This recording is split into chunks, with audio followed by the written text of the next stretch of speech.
am zis în clipul anterior, vreau să pun aici la găini podea. Am mai filmat un clip, dar din greșeală am apăsat și s-a dus tot clipul.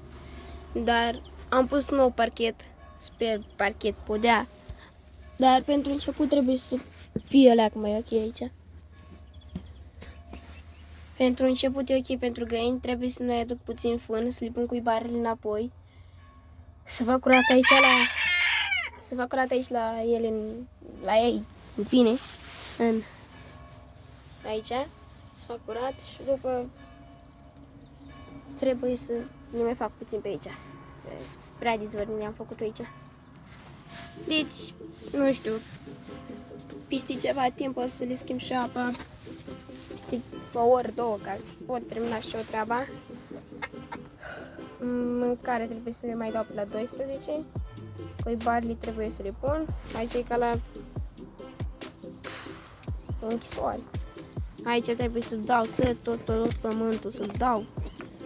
În cealaltă parte e plin de pământ.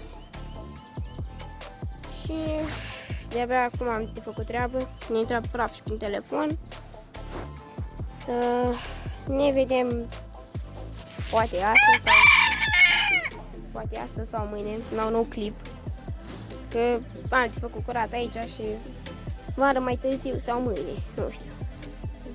Contează că am pus podeaua la găini și că mi-au români de pe aici. Eu vă las. Ne vedem mâine și pa!